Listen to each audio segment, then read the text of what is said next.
The most expensive national team ever assembled. $1 billion of talent.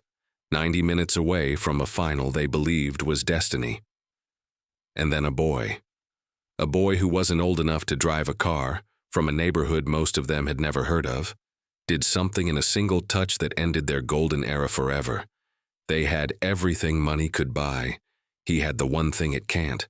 To understand how big this fall was, you have to understand what was falling. This was a team built like a superpower, world champions in living memory.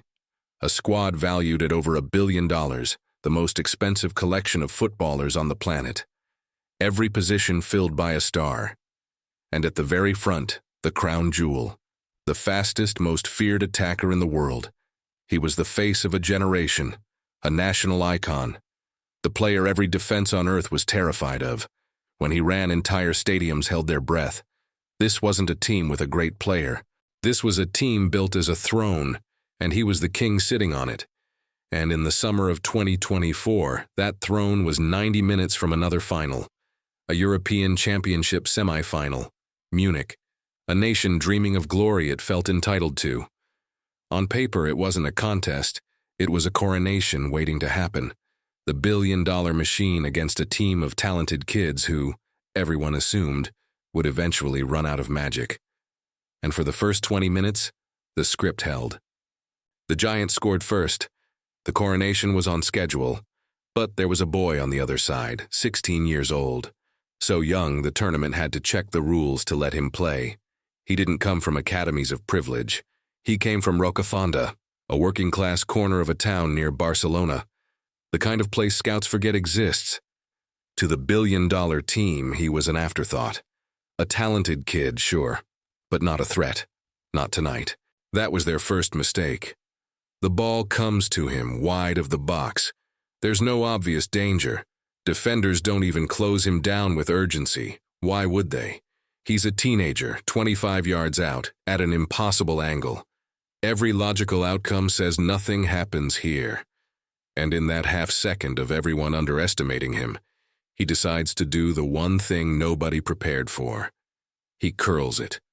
Not a shot of desperation, a shot of belief. The ball bends away from every hand that reaches for it, kisses the underside of the post, and drops into the top corner. A goal so perfect it didn't look like a mistake by the defense. It looked like a sentence being carried out. In one touch, the billion-dollar dream cracked down the middle, and the boy ran to the corner like he'd been expecting this his entire life. By the time the ball hit the net, the whole world was asking the same question. Who is he? His name is Lamine Yamal. And that night, at 16 years old, he became the youngest player ever to score in the history of the European Championship. A record that had stood for generations, broken by a kid who, a few years earlier, was playing in the streets of Rocafonda. The billion-dollar team never recovered. The equalizer wasn't just a goal, it was a shift in gravity. Their heads dropped. Their king went quiet. The team that was 90 minutes from destiny walked off beaten, eliminated. Their golden generation staring at an exit they never saw coming. Talent worth $1 billion, undone by a boy worth belief. So how does this happen? How does the most expensive team in the world lose to a child? Because money buys the roster. It doesn't buy the moment.